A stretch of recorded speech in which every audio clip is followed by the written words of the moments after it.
everyone, it's me, Natalie. How are y'all doing?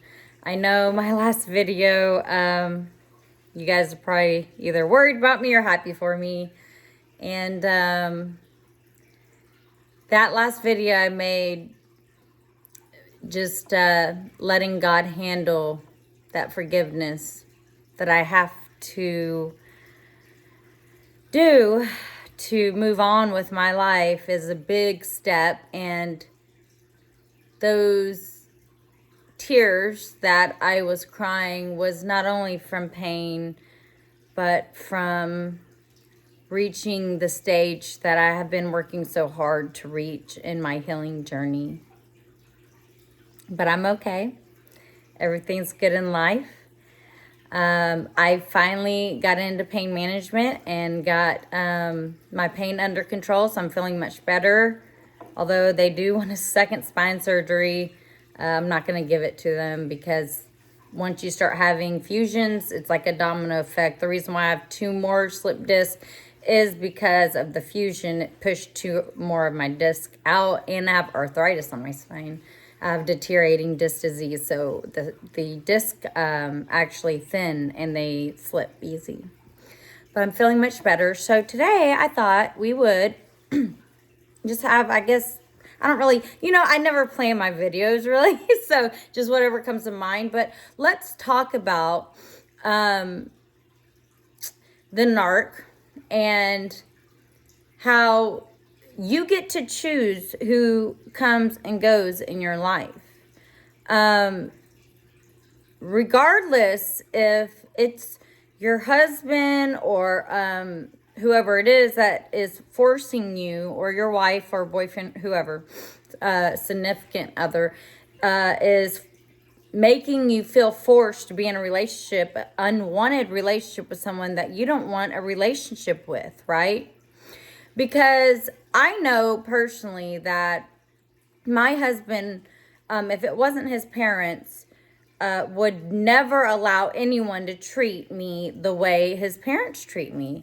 And if you think about it, and you can explain this to your significant other, that why is it okay that your parents treat me the way they do and you allow it, but if it was one of our friends or anyone in life that we know or didn't know, or just met at a restaurant or a bar, that treated me the way that your narc treats me, your mother or father treats me, you wouldn't put up with it for an instant. Matter of fact, there might even be a fist fight or bad words exchange because you're trying to protect me. So you wouldn't allow a stranger or a friend or whatever of ours to talk to me that way, or say passive aggressive things, or do inconsiderate things, or leaving me out, or making me feel unwelcome and things like that. You wouldn't allow anyone else to do that to me. But however, it's okay for you to allow your parents to treat me the way they do and make me feel unloved, unwelcome, uncherished. And but that's okay with you, right? So these are the things that you need to kind of point out in your partner's face. Like, you wouldn't allow this to happen, but because it's your parent, you're allowing it to happen. So what is going on here? Like, we need to figure out, if you're not going to allow some other person to treat me disrespectfully or unlovingly, or just being uncourteous and unkind to me, why is it okay that you're allowing your parents to do it? This is the question you have to bring up to your partner, because see, they have normalized their parents' behavior, right? So because they've been treated that way, when you get treated that way, they just think it's normal. But however, they notice when it's someone else that's not their parents that treat you like that, their radar is up and they're like, hey, don't talk to my wife or husband, boyfriend, girlfriend, whatever, like that. You're disrespecting her. And if you disrespect her, you're disrespecting me, and we're going to have a problem. Because we all know that our partners would react like that if it was a stranger or a friend or whatever. It's like this. It's like, let's say your significant other friend is throwing a birthday party, but they say, only you can come, not your wife or not your husband or boyfriend, whatever it is. What would your spouse react like? They'd say, well, that's not right. I'm not going to come if my significant other can't come. Like, why are you saying that? That's kind of rude. That's inconsiderate. They would literally tell their friend that. It would be inappropriate for your significant other's friend to say specifically that everyone is invited except your spouse or whatever it is. I mean, your partner wouldn't go. Your partner wouldn't. They probably would end that friendship if they were constantly doing that. And especially if you were around that person that isn't an in-law of yours or potential in-law, they would not still be friends with somebody who treats you poorly because they are your protector. Just like you are their protector. Just like you wouldn't allow your friends to treat your significant other poorly. The same goes for your significant other. So you need to point these things out to your spouse. And that's what I did with my husband. I was like, this doesn't make sense, Jared. Like, you see what's going on. You know that they uninvite me and make me pay, like they'll pay for everyone but me and single me out at the restaurant. Oh yeah, I'm taking care of the tab, except her, bring her own ticket. You're if you were out to eat with a group of people and someone did that to you and paid for your husband's way or your wife's way or whatever and not yours and singled you out, your spouse would be very upset and probably would end that friendship. They would probably get up from the table and say, you know what? I'm taking care of the tab, not you, just to make you feel better about it, right? But when it comes to your significant other's parents, it's okay when they do that and then your partner stays silent, right? They don't say anything. So you leave the restaurant or whatever situation upset. So these are the things that I brought up to my husband, and he's like, yeah, you're right. I would never allow somebody to treat you the way my parents treat you.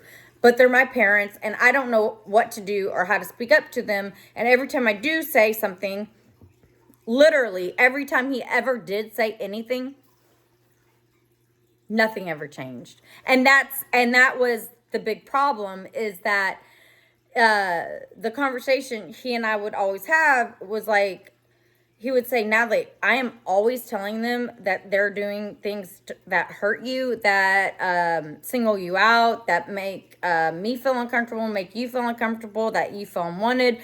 The fact that they uninvite you, which when they uninvite me to things, he does not go.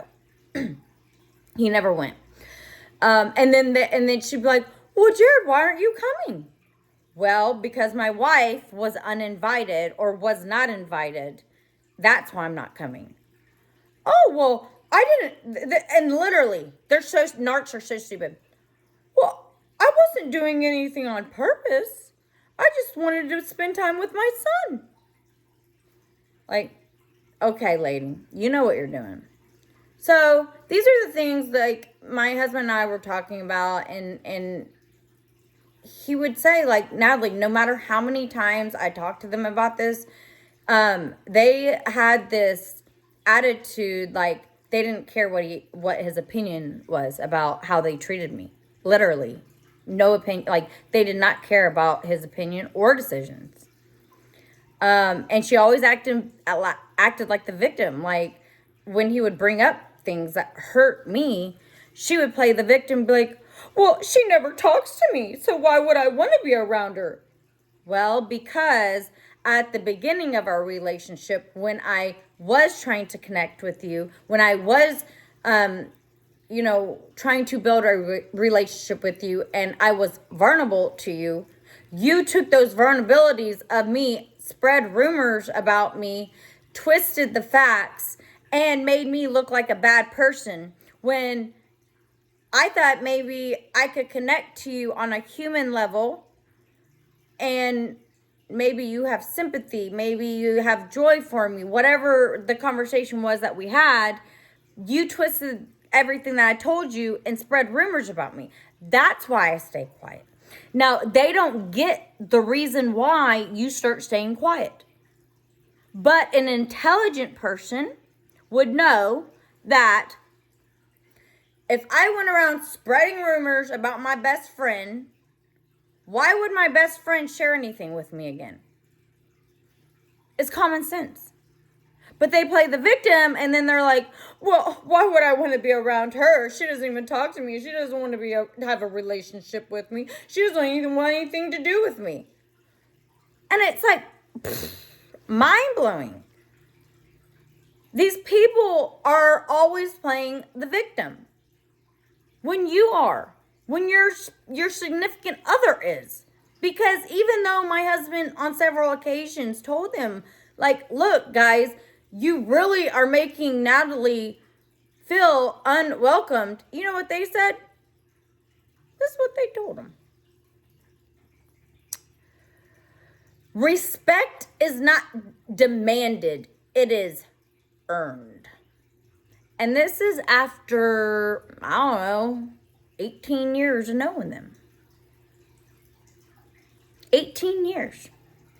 I haven't earned their respect.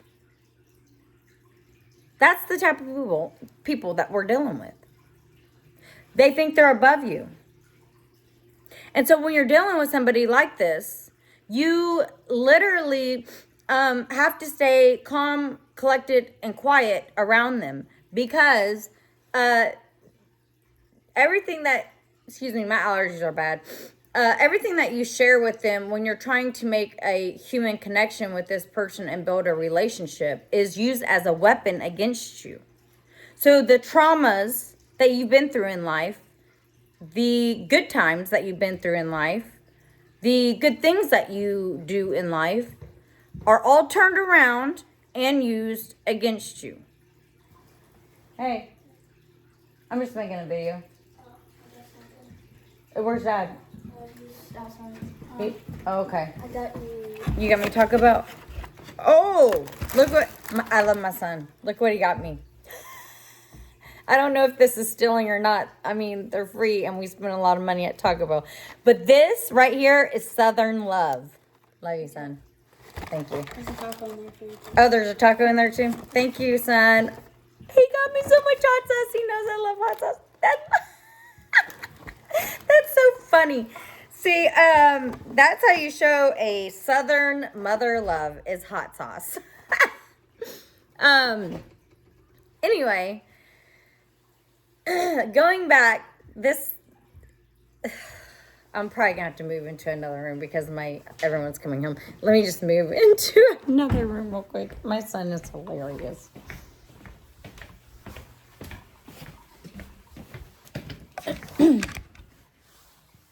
Probably not a lot of light in here, but we'll try our best. Here, I'll sit over here actually. Going back to what I was saying is that when you cannot trust these people are out to get you.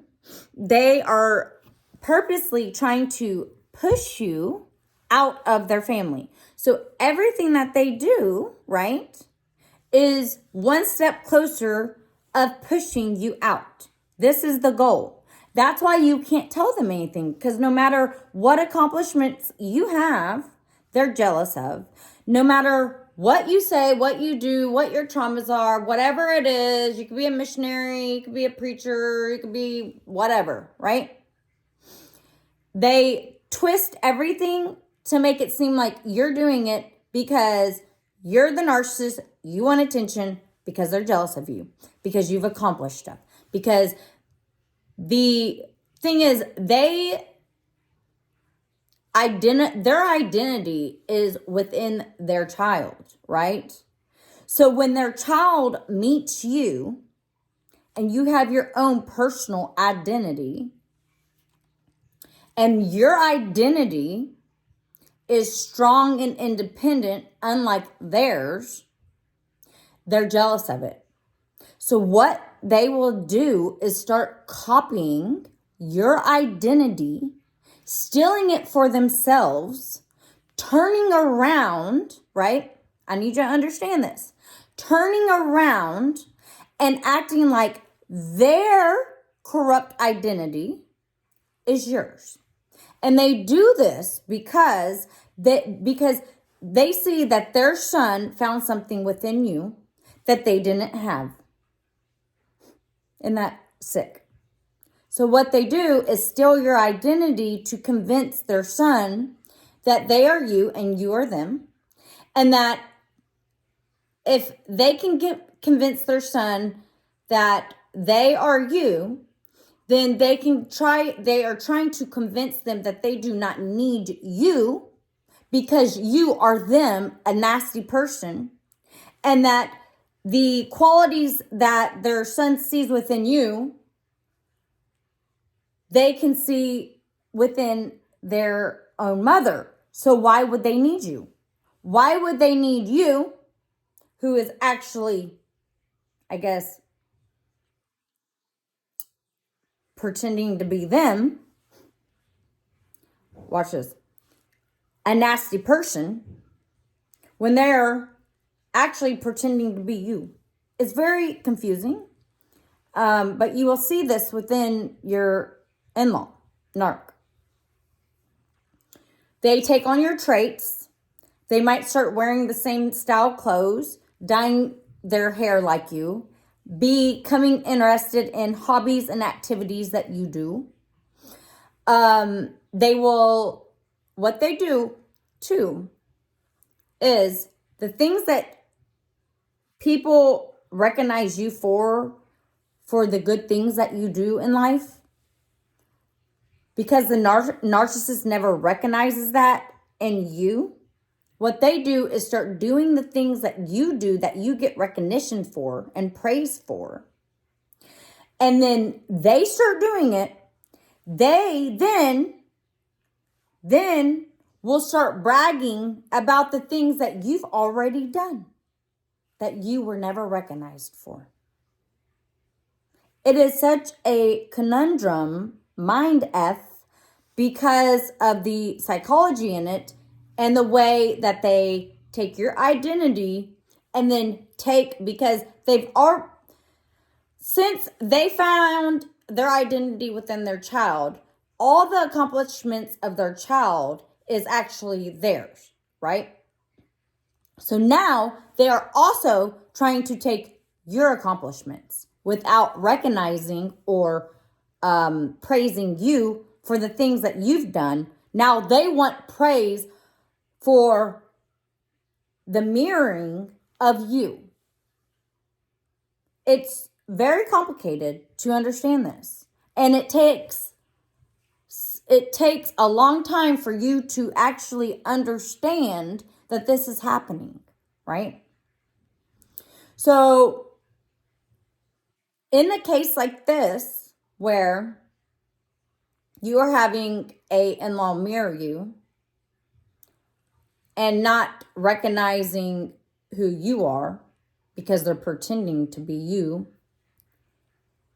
you need to stay calm and quiet and collective because they are trying to reverse that mirror on you from their reflection. And you are not them. You are not this nasty person. They are. But they backwards mirror you on them onto you and you onto them. Okay? So when this is happening, you have to remember that staying calm, collective, and quiet and not having outbursts or doing anything that is going to add fuel to the fire is allowing the situation that is taking place to happen and staying calm about it talking to your spouse about it, trying to resolve what is happening. And the worst thing you can do is have an outburst, because that is the goal of the narcissist. So they can turn around and say that you are them. And so the only time that you should have any type of outburst or anything like that is in private with your spouse, because when you're having outbursts and acting a fool in front of other people and towards your in-laws, it's only making you look bad. That's all it's doing. And it's giving them the ammunition to go back to your husband and say, see, I told you that's how she is. That's her character. When you had only stepped out of character due to a action, which made you have a reaction to their negative action. You understand? So you have to remember, when you're around these people, stay cool, quiet, collected, calm, and protect yourself by not sharing details about your life with them. Let me move back in the other room. There's bad lighting in here.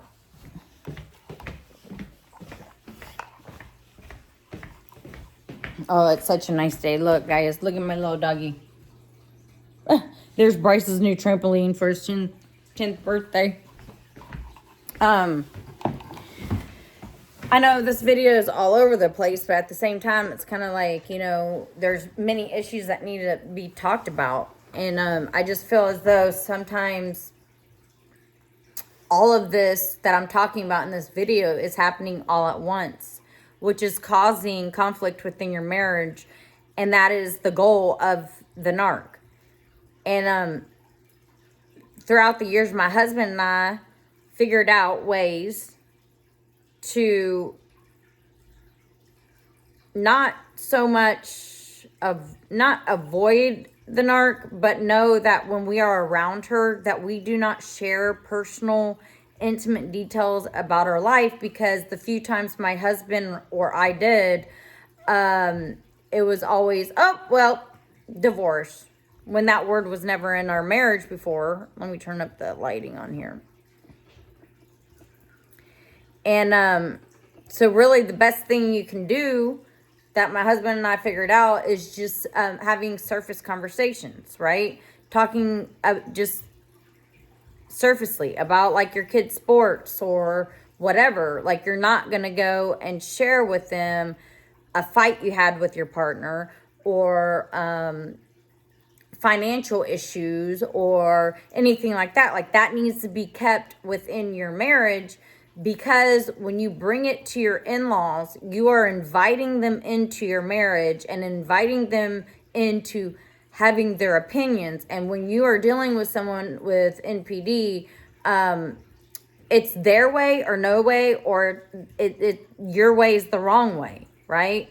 And so a marriage is sacred. So you build your marriage on an identity together, right? So you combine your identity, your partner's identity, into an identity of its own, right? So this identity is your marriage identity.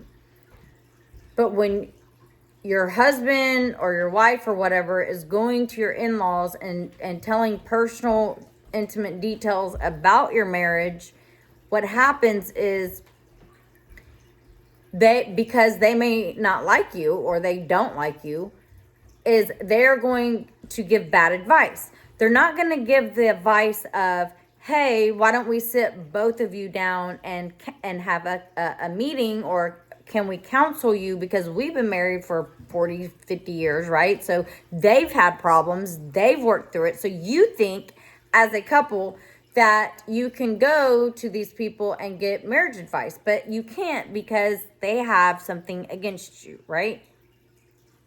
And so the advice that they will give is not going to favor your marriage or you.